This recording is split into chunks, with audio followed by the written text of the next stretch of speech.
Pleasure to be here today. To my right, everybody knows Melissa DeRosa. To my left, Beth Garvey, special counsel to me. To her left, Dr. James Malatras insists that I call him doctor as an official title, but he is not a real doctor. If someone has a health emergency, he can do absolutely nothing.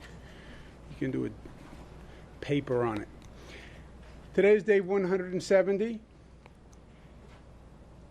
Right now, New York has one of the lowest infection rates in the country. Our infection rate, positivity rate yesterday was 0.7%. That is the lowest it has been since this began. So that is really great news. You can see the curve that we talk about, flattening of the curve, reducing the curve and then flattening of the curve. And that is just a beautiful image to me, right? Art is in the eyes of the beholder. To me, that is beauty. Look at that slope. Right now, we are averaging 1% or under since June. And that is exactly where we want to be. Remember, we said, and we were told, the experts, quote-unquote experts, that once we started reopening, the infection rate would go up. We said, well, maybe if we were very careful and we do it right and it's phased, that we can avoid that. And we avoided it. So that's great news. The hospitalizations of 534, up a tick, but basically flat. ICU patients, 133, basically flat. Intubations, flat. Number of lives lost, 6, which is the same. And again, those families are in our thoughts and prayers. The 3-day average is just about the same also. But look where we were at the peak, 763 deaths. When you look across the regions, they're all basically consistent. When you look at the boroughs across Manhattan, they're all basically consistent. So on all the numbers, it's good news. And again, congratulations to New Yorkers. They did what people said couldn't be done. There was no way that we could reduce the rate of the infection, and we were going to overburden our hospital system, and our hospital system was going to collapse because we wouldn't be able to handle it. But New Yorkers did it. New Yorkers did what they said couldn't be done, because that's what New Yorkers do. Going forward, protect the progress, keep that rate down. One of the areas we're focused on, bars and restaurants, quote-unquote younger people. I wish I could consider myself a younger person. One time I could. The State Liquor Authority and the New York State Police are attempting to supplement what the local police departments are supposed to be doing. That is their job. Local police departments are supposed to be enforcing these laws. Frankly, they're not doing it in some places to the extent they should be doing it. State Police and the State Liquor Authority are supplementing. They did 66 violations over the weekend. I hope establishments are getting the message, because I said that we were serious about it. I said we were going to take enforcement actions, and that's exactly what we're doing, and these are serious enforcement actions. So if the police in the locality aren't going to enforce compliance to the extent they should, I want the establishments to know that the state is going to do it, and the state is doing it, and these are serious violations. Gyms, the guidance goes out today on gyms. Basically, the outline is 33% capacity. There are health requirements that are in the guidelines that have to be maintained to their ventilation requirements. This is a whole new topic where we can actually do a lot of good work, and we are in New York with the HVAC systems and the filtration. The gyms can open as soon as August 24th. Tricked me. One of the requirements is mandating masks at all times. Gyms can open as soon as August 24th, but the locality must open them by September 2nd. The localities have a role here. They have to inspect the gyms before they open or within 2 weeks of their opening to make sure they're meeting all the requirements.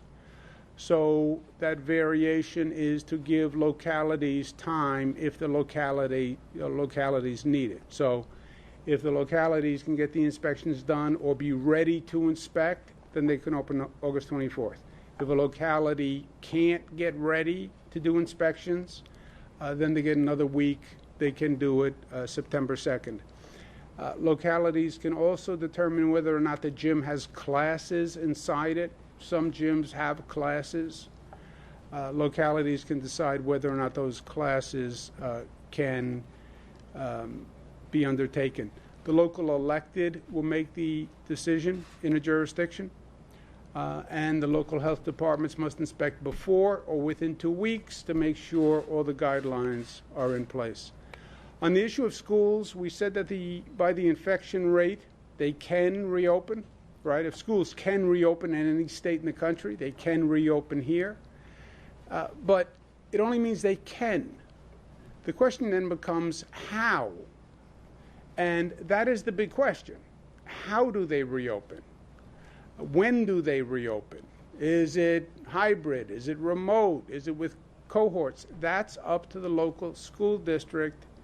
And the people who are going to make the decisions are not a bunch of bureaucrats. It is going to be the parents and the teachers. And I'm telling you, I've spoken to hundreds of parents and teachers.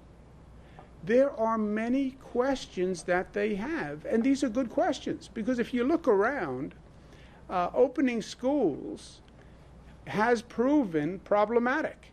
By sophisticated governments, it's been problematic. Israel had an issue. Hong Kong had an issue.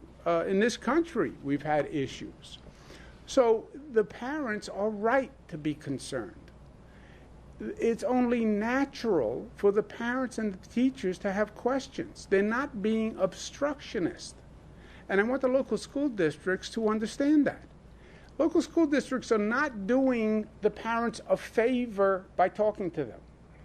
They're not doing the teachers a favor by talking to them. If the teachers don't come back, you don't have a school. If the parents don't send their students, you don't have a school. So the mentality of some of these school districts, well, we're going to announce that the schools are open. I don't care what you announce. If a parent is not going to send their child, it doesn't matter what date you pick or what plan you have.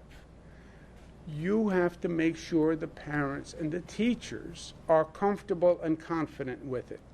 And that's why when I was getting a lot of calls from parents and teachers saying, we don't understand the plan, they're not explaining it, it's up on the web, I can't understand what they're saying, I don't understand how they would find out if a child is positive or not, how many tests are they going to do. They have many good questions. Those consultation processes and sessions have to be real. They can't be short, submit your question by a website, nobody gets through. Because if they're not comfortable, it's not a pro forma consultation. It is a determinative consultation. Because those have to be the people who feel good about accepting this decision. Otherwise, it's all moot, right? If a school district does open and there is a COVID spread, the state will close the school. So parents who are concerned, and they are, well, what if something happens? If something happens and there's a spread, then the state will step in and we will close the school. But we don't want to get to that point. That's exactly what we want to avoid. And that's why the how and the plan is so important. Tonight, I have the honor of addressing the Democratic Convention in a speech. It's a remote convention, virtual convention, whatever they want to call it. But it's the opening night, and I give a speech. I'm going to speak about the national crisis that we are in, because I believe this nation is in crisis. COVID, in many ways, was the symptom and not the illness. The COVID virus showed us how weak we were and how unprepared we were and how divided we were. I say in the speech, it takes a strong body to resist the virus, because it really is a great metaphor, right? When does the virus wreak havoc? When the body is weak. And America's body politic is weak. We're divided. Our government was not ready to respond. So I speak about that. To me, this period of time has really reshaped not just our national dialogue, but our impression of government, right? Ask yourself, when was the last time government was as essential as it is today? When? When did government matter the way it matters to you today, to everybody today? Maybe the last time we went to war, maybe the Depression, maybe the last time they said they were going to draft your child to go into an army. Government affects every person's life, and not in some political, theoretical abstraction. What do you politically think? Are you politically a progressive? Are you politically a conservative? Government is making life and death decisions. I think it's going to reshape the way people think about government for a long time. Because I don't care what you thought about government yesterday, pre-COVID. It was a waste of time. I'm not political. Government doesn't matter. It all changed. Government matters today. Democrat, Republican, upstate, downstate. Government matters. Leadership matters. Leadership matters. Performance matters. Stripped away all the rhetoric. Did you get the job done or not? Performance matters. It was a great crystallizer of truth and fact, what we've been going through. Social unity matters. How did New Yorkers bend the curve? How did New Yorkers bend the curve? That's the great question, right? It's what all the experts now ask me. How did you do it? How did you do it? I say, I didn't do anything. I communicated information to the people of the state, and the people acted intelligently, and they were smart, and they acted as a community. You know, we talk about that word community. We're a community. Community, from the Latin communitas, of the common, right? Constitution speaks about common good, common good, common good. Yeah, what the founding fathers didn't anticipate was people not acting in the common good. New Yorkers acted in the common good. I wear a mask for you, you wear a mask for me. I respect you, and you respect me. That's community. New Yorkers forged community. Well, how? We're so fractious, we're so divided. No. They overcame the divisions and found the commonality. It matters. If we were divided, this would never happen. If a significant portion of the population said, I'm not doing the social distancing. It's a democratic idea. I'm not doing masks. I'm not doing that. If you had a significant portion of the population that did that, those numbers in that curve would be dramatically different. I also say in this speech, which probably is one of the most important things to me personally, I say thank you to all the Americans who came to help New York. I don't know that you felt it the way I felt it, but one day I said we need help. Our medical staff is getting overwhelmed, and they're working too hard. And I asked people across the country who were nurses or doctors, could you please help? If you're not busy in your state, could you please come help? I just asked the question. I didn't talk about it before. It wasn't premeditated. It was just common sense, and it was just spontaneous. 30,000 people volunteered. 30,000 nurses and doctors volunteer to come to New York in the middle of the pandemic at the hotspot, nurses and doctors to go into an emergency room. 30,000. I mean, I was so touched. I was amazed. You know, sometimes we underestimate the goodness of people and the courage of people. I had seen snapshots of it. You know, after 9/11, there were all sorts of people who just showed up here. After like Superstorm Sandy, there were all sorts of people from other parts of the state who just showed up. And people who had plates of cookies and people who just brought supplies.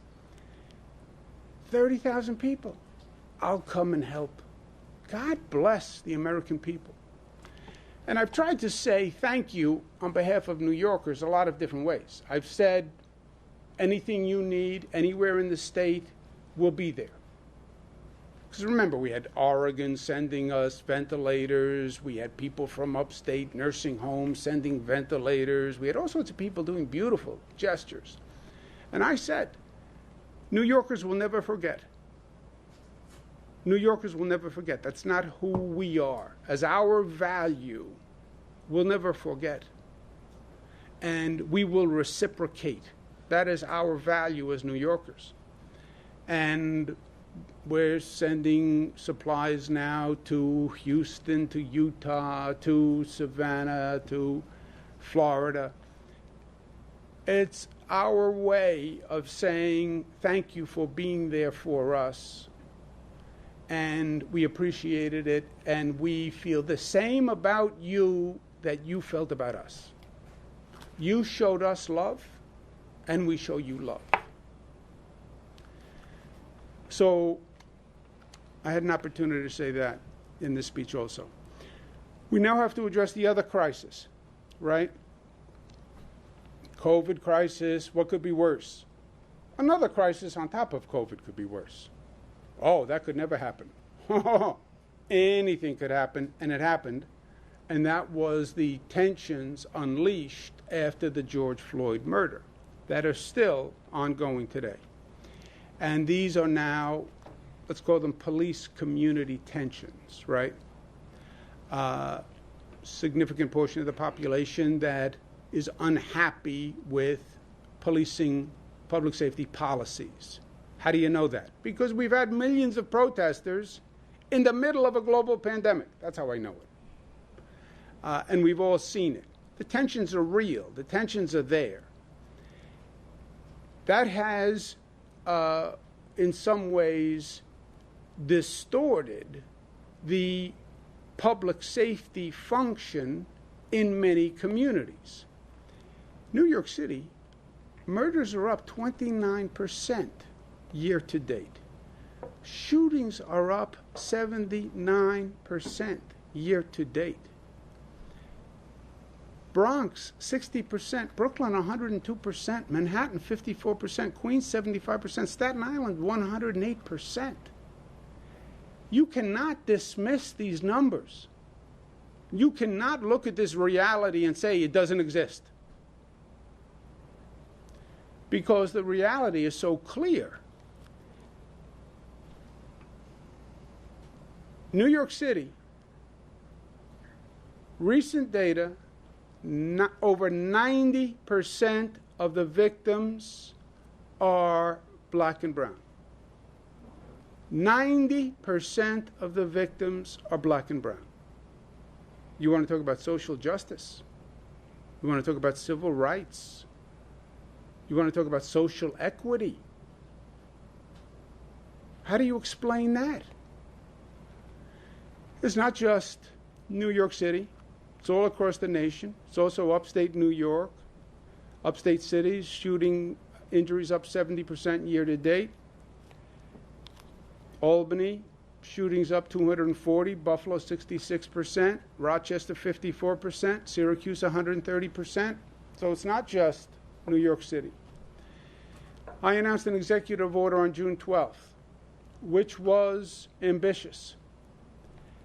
It was called the New York State Police Reform and Reinvention Collaborative. What it said is, we have an issue, and we have to address the issue. Very little has been done.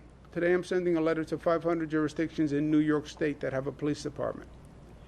And the letter is explaining that it is imperative that we address this urgent crisis. I understand it's complicated.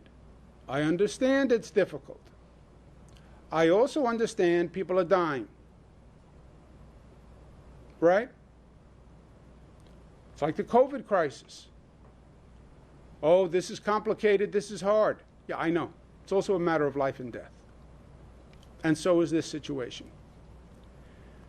Denial is not a successful life strategy. Not in government, not in your personal life.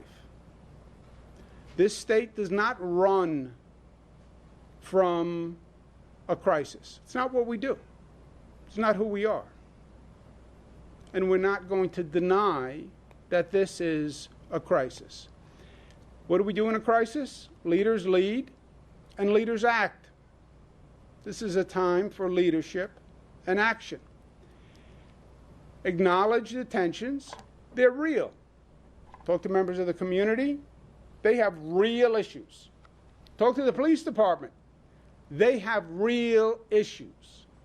They will tell you there are policies in place that frustrate their ability to do their job. Talk to members of the community. They'll say there are policies in place that they find repugnant. They're real feelings on both sides. I understand that. Acknowledge them, and then you have to move to resolve them. How? Form a collaborative, put people at the table, we understand the issues, we understand the tensions, we understand the differences of opinion. Let's design a public safety function, a police department, where the police say they can operate with these policies, and the community says there are reforms that they require necessary for social justice. That's the only way out of this. There is no other option. Denial doesn't work. Well, let's ignore it and maybe it'll go away. It's not going away. It's not going away. The relationship is frayed. The relationship is based on trust and respect, and the relationship is ruptured. But divorce is not an option here. Divorce is not an option. You can't say, we don't need any police. And the police department. Oh, really? And then what happens at 2 o'clock in the morning when someone's coming through the window and you hear the glass break? So, divorce is not an option. You have to resolve the tensions and reconcile it. I understand it's politically difficult. I understand politicians don't like to get involved in politically difficult situations. I don't lust for politically difficult situations. But it has to be done. It has to be done quickly. I'm saying in the letter today, if you don't have a plan that is a reimagined police department by next April, there will be no state funding for that jurisdiction. Okay? What am I trying to do? I'm trying to force attention and focus and action on this issue. People are getting shot every day. It's getting worse, not better.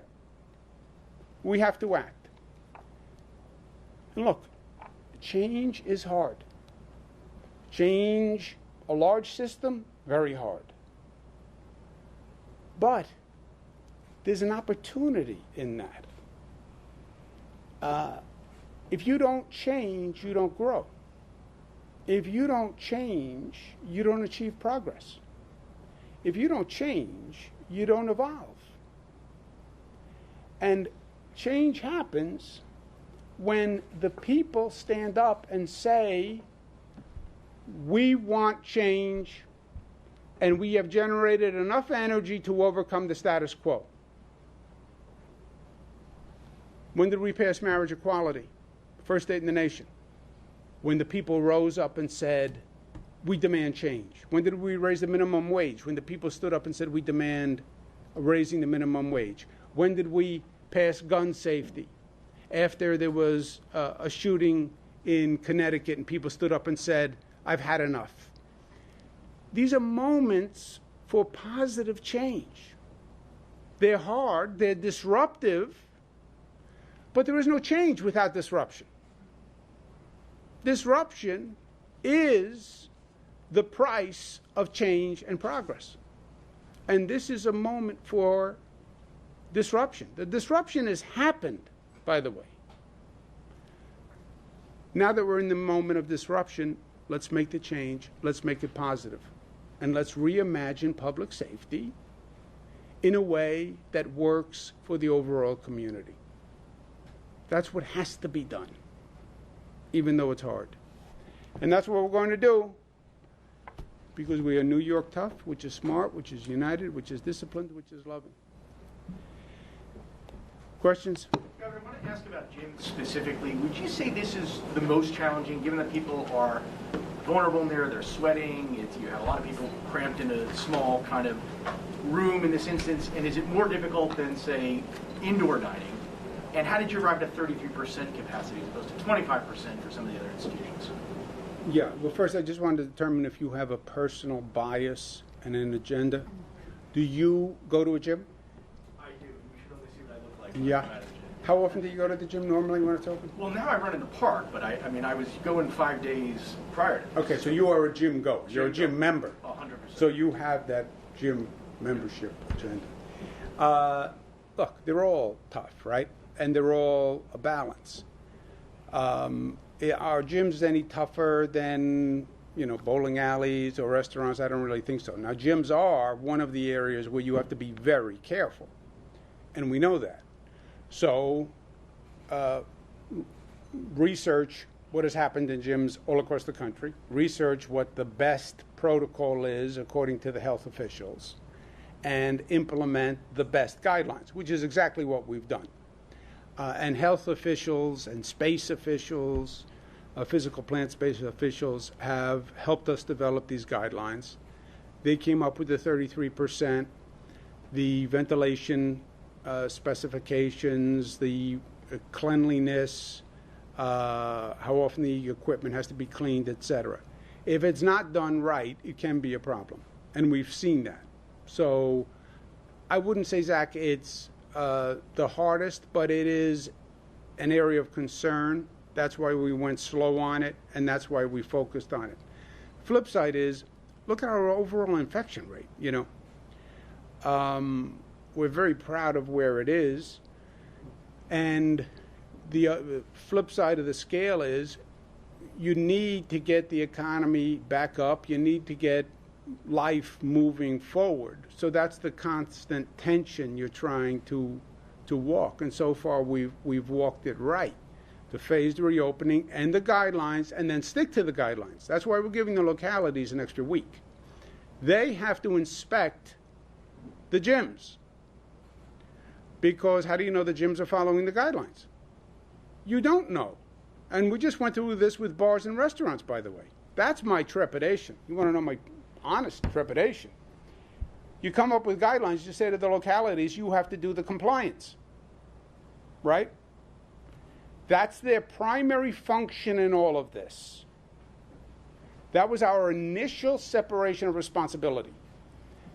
The state will make, frankly, the hard decisions. I'll say the businesses have to close. I'll say the gyms have to close. I'll say the bars have to close. Let them blame me. You, local governments, have to do the compliance and enforcement work. And even then you can blame me. But you have to go to the bar and you have to go to the restaurant and now you have to go to the gym. And if they're not following the order, you hand them a piece of paper, says you're closed because you violated Governor Cuomo's regulation. You have a problem, call Governor Cuomo. So the compliance is what I'm concerned about, and that's up to them. Do you want to make a point on this? No, I would also just say that in gyms we're requiring masks at all time, whereas in indoor dining, by definition, the patrons aren't wearing masks. You're sitting at a table, you're without a mask. And one of the major issues that we found when the governor stepped in with the SLA becoming much more aggressive is that people were drinking, they were standing, they were commingling, people were letting their guard down. And so this is a different situation, but we are mandating masks at all time. There has to be a sign-in form so that you know exactly who's coming into the gym at all times in case, God forbid, there's a positive. You can easily contact trace back. We're recommending that they do screening at the door, so that's going to be something that's in the regulation, so that could be temperature checks. And then we're also requiring, as the governor said, the MERV 13 filter, which has been found to be highly effective. So we think all those things in combination with the 33% is something that we feel comfortable with. And if for any reason that ends up being a problem, then we will roll back. Yeah, but the gyms are going to say these are difficult guidelines, and they are. The mandatory masks, the masks are so effective, and it's such a sin that this nation still has not mandated masks. But a lot of gyms and a lot of people are going to say, I don't want to be on a treadmill with a mask, But that's a very effective piece. Melissa's point, you have to sign in and sign out. So if there is a spread, you're going to have a full list. The contact tracing is basically done for you already. You go right to the list, who was there that day, what time were they there, etc. So these are very tight guidelines. So, Governor, on these schools, at the start of the summer, you said if it was your kids, you wouldn't send them to sleepaway camp based on the data, based on the uncertainty. You've said that schools can open. Will they open is up to parents and teachers and everyone weighing in. Right now, what's your opinion with regard to the New York City plan? Would you send your kids to a blended program in New York City schools where they're in person a couple of days and then at home a couple of days? I would want to hear more. I would not make a decision on a school district saying a blended program. I don't know what that means. I have questions. Maybe you have the answers for my questions. But I'm not saying yes just because you said we have a blended program. When my child goes to school, I want to understand how this works. And I want to understand what the precautions are and what the safeguards are and what happens if a kid gets sick and somebody tests positive. Am I going to know? How do you find out if a child gets sick? We all know there's asymptomatic spread now. You're taking temperatures, but how would you know besides taking a temperature? And taking a temperature doesn't really do that much, doesn't do everything for you. I would have questions. And that's why, and I'm telling you, parents have questions because they're calling me all day long with the questions. And they're saying they can't get through to the local school district to have an intelligent conversation. And that's why I keep saying to the local school districts, look, you think you're going to mandate a plan and they're going to respond. I'm telling you, you're wrong. And until they're comfortable, they're not sending their child back, and they're not comfortable. And if you're asking me as a parent, I have questions. And I want to have that discussion. And maybe you can resolve the questions for me. But I have questions. I don't know what that means, blended. What does that mean? Governor, in terms of the schools, under what circumstances would you close schools? And you pointed out the problems elsewhere. Is it inevitable that many districts in a state of positive cases? Peter, it's not inevitable. Look, we went through this with the economy, right? We reopened the economy. We had guidelines, etc. And we said no region can open unless these guidelines are met. They, the experts, said it's inevitable that the spread is going to go up. You're increasing activity. As a matter of science, you must increase the infection rate. That's what they said. That turned out not to be true. But we were very careful in the way we reopened the economy. Gyms, all these precautions. Schools are analogous. Yes, if you bring a large number of people together in a congregate setting, is there an expectation that the infection rate could go up? Yes. The but is determinative. It depends on how you do it. And if you have the precautions in place, and if you have mask wearing, and if you have contact tracing, yeah, there's going to be a child who's positive. Just as a matter of math, there's going to be a child who's positive. What happened how quickly did you find that positive child? How good are you with the contact tracing? That's going to make the difference here. What is the actual numeric indicator of us stepping in to close a school? I don't know. It's going to depend on the facts and circumstances of that school. You can't really set a percentage. Some schools are small, some schools are big. But we're going to be aggressively conservative, will be our posture. Aggressively conservative, which are two words I've never used together before. Jim, is there anything to add to that? You have it, Governor. Is it strictly numerical, or is there other factors at play? No, it would be about a spread. It would be about a spread. Governor, have you made a decision about the package of election, specifically absentee ballot reform laws Albany passed? Are you planning any executive orders? I asked because last week during a hearing, state and city election officials said they really haven't gotten a lot of guidance on your office on how they should implement things for November. We have a package of bills that we're looking at now, and we'll have an answer this week. What about EOs anymore on November? We're looking at that, and we'll have an answer this week. Governor, most businesses at this point have reopened to some extent. Gyms now, bowling alleys. What is the rationale for the types of businesses that have still not received any state guidance? I think movie theaters are the most prominent example. It's their level of risk, Zach. It's the level of risk. If you look at and again, if you look at our metrics, we started with the most essential businesses that posed the least risk. And then it was a gradation down to the least essential businesses that posed the most risk. A movie theater, I understand everybody finds something essential. And I'm sure there's a whole group of people who say, I cannot live without going to the movies. Life is going to the movies. I get that. But on a relative scale, a movie theater is less essential and it poses a high risk. It is congregate. It's one ventilation system. You're seated there for a long period of time. Airflow, engineering of that air system is key. Even if you are 50% capacity where there's one seat between the two of you, two seats between the two of you, this is a risky situation. And on the index of how essential, movie theaters are not that high on the list of essential. Who has the Bible of essential? Nobody. we make those determinations on a case-by-case basis.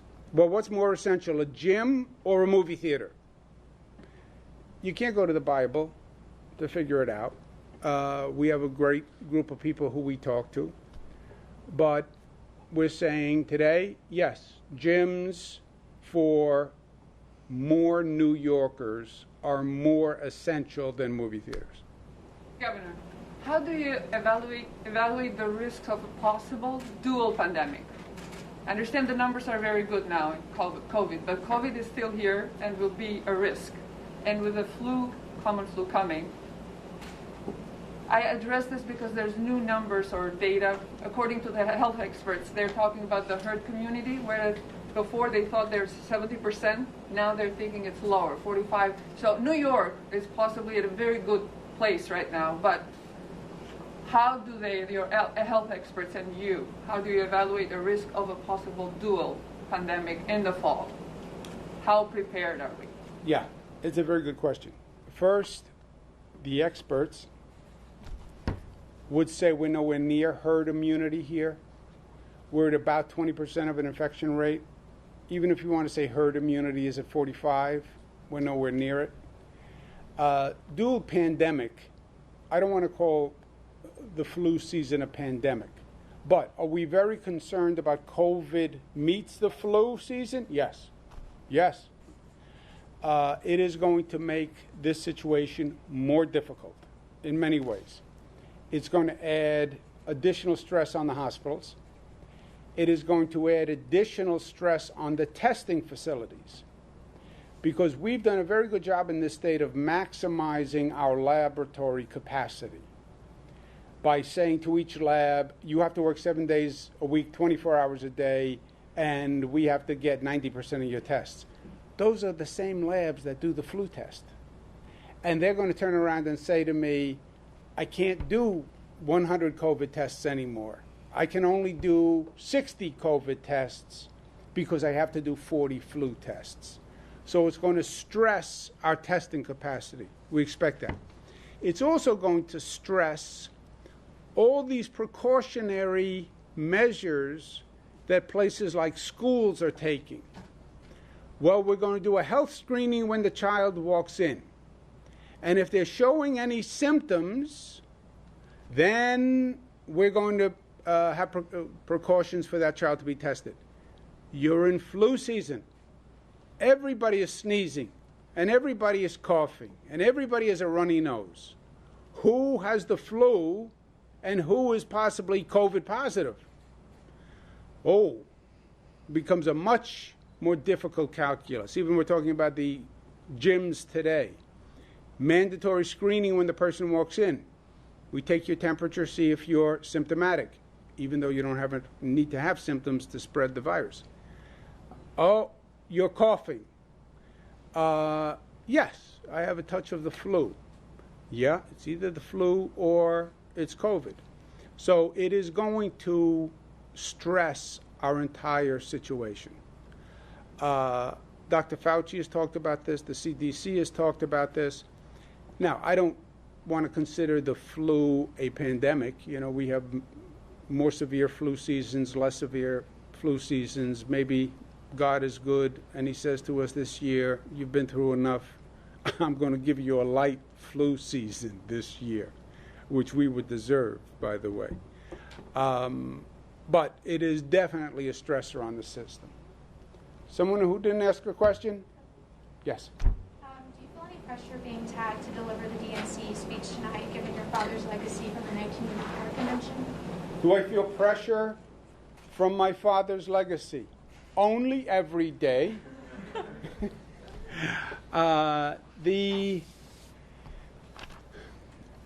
No, because he gave, first he had a convention speech. This is not a convention the way they had a convention. And he must have done a half an hour speech. I was there, but I forget how long it is.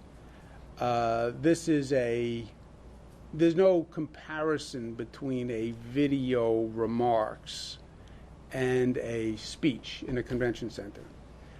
Speech in a convention center, you generate an energy, you then feed off the energy, there's a relationship with the audience. I think I was given one of the longest relative time slots for convention speakers, and I was like 5 or 6 minutes is all I get.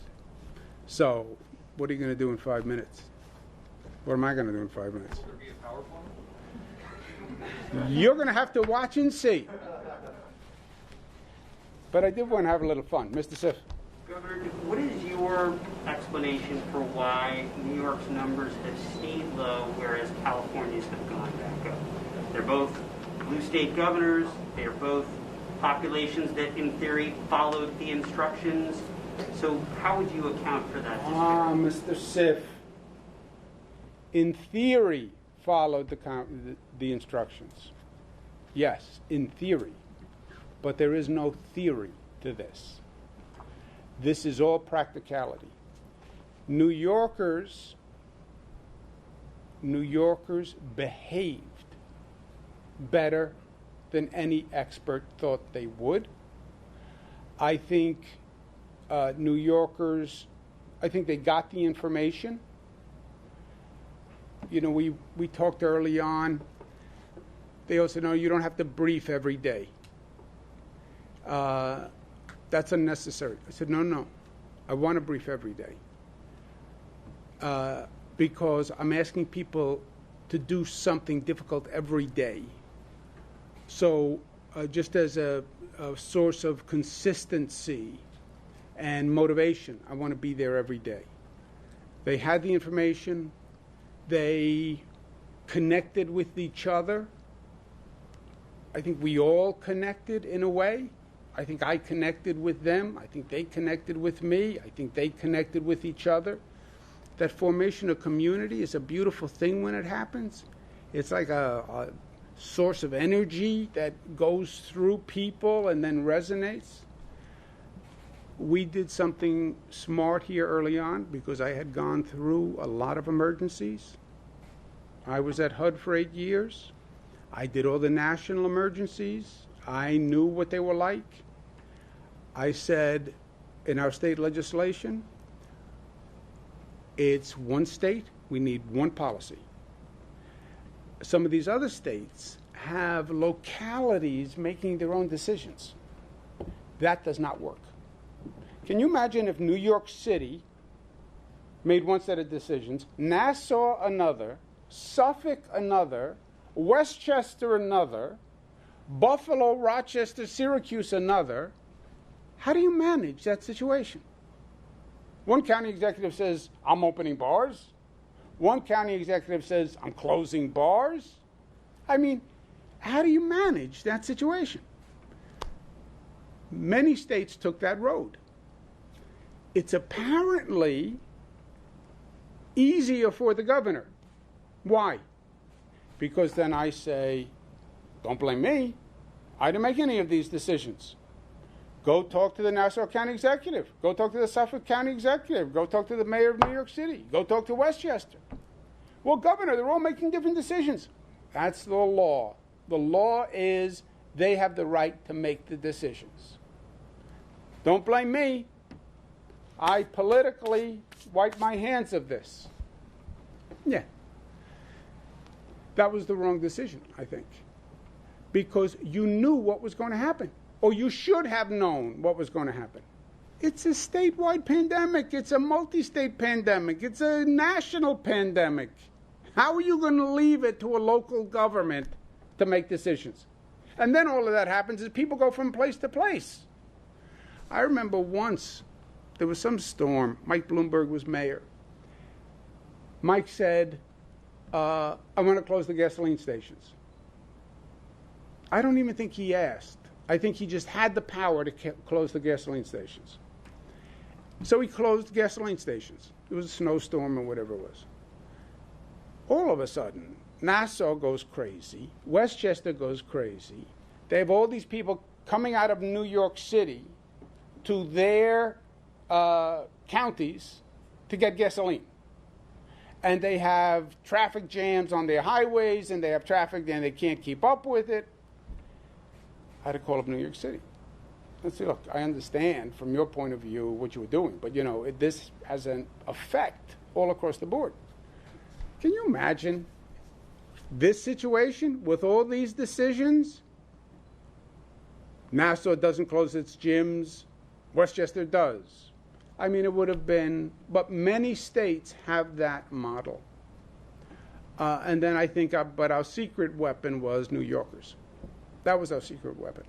They rallied, and they sacrificed, and God bless them.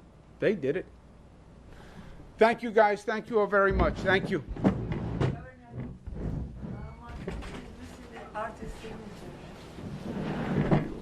You want a signed poster? Yes, Yes, it'd be my honor. Governor, where are you going to be tonight for your speech? I'm going to be on the TV camera. You will see me on the camera. Smiling. Albany or New York City? I'll just send you. Can I have your first name? N-A-Z-A-N-A-Z-A-N. Not on.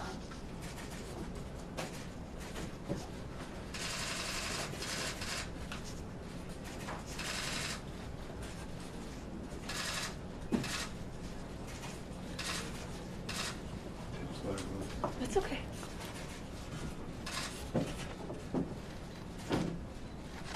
Thank you very much for asking. Thank you very much. Thank you. You're going to have to watch. I'm not giving you any hints. I want you to watch. 9 o'clock is before your bedtime.